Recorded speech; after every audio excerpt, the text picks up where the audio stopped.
పోలవరం ముంపు పేరుతో భద్రాచలం నుంచి ఆంధ్రలో విలీనమైన 5 గ్రామ పంచాయతీలు తిరిగి భద్రాచలంలో కలపాలని తెలంగాణ జాగృతి అధ్యక్షురాలు కవిత డిమాండ్ చేశారు. శుక్రవారం భద్రాచలం వచ్చిన ఆమె ముందుగా భద్రాద్రి రామయ్య దర్శనం చేసుకున్న అనంతరం స్థానిక కేకే ఫంక్షన్ హాల్లో ఏర్పాటు చేసిన కార్యకర్తల సమావేశంలో పాల్గొని మాట్లాడారు. రాష్ట్ర విభజన అనంతరం పోలవరం ముంపుకు గురికాని పిచ్చుకలపాడు, కన్నాయిగూడెం, ఏటపాక, పురుషోత్తమపట్నం, గుండాల పంచాయతీలను ఆంధ్రాలో విలీనం చేశారని, ప్రజల ప్రయోజనాలను ఇబ్బందులను దృష్టిలో పెట్టుకోకుండా విలీన ప్రక్రియ జరిగిందని మండిపడ్డారు. 5 పంచాయతీలను తిరిగి భద్రాచలంలో కలిపే వరకు పోరాటం చేస్తామన్నారు. ఈ ఉద్యమానికి తొలి అడుగు భద్రాచలం నుండి ప్రారంభిస్తున్నామని పేర్కొన్నారు.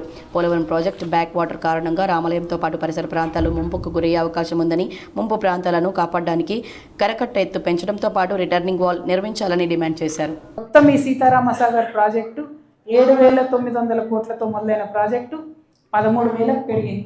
ఆ తర్వాత ఇప్పుడు 19,000కు వచ్చింది, 19,000 కోట్ల రూపాయలకు వచ్చింది.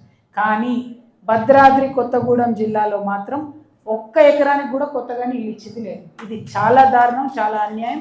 మరి దీన్ని సవరించాలి. ఎక్కడెక్కడైతే భద్రాద్రి కొత్తగూడెంలో నీళ్ళు రావాలో ఆ లిస్ట్ కూడా నేను చెప్తాను. అక్కడికి నీళ్ళు వచ్చే విధంగా ఇప్పుడు ఉన్నటువంటి మంత్రివర్గం అంతా ప్రయత్నం చేయాలని చెప్పి నేను కోరుతా ఉన్నాను. అక్కడ నుండి మరి ఇక్కడ మనం భద్రాచలం ముంపు గ్రామాలకు సంబంధించిన సమస్య మీద పోరాటం చేయడానికి భద్రాచలం వచ్చినాం.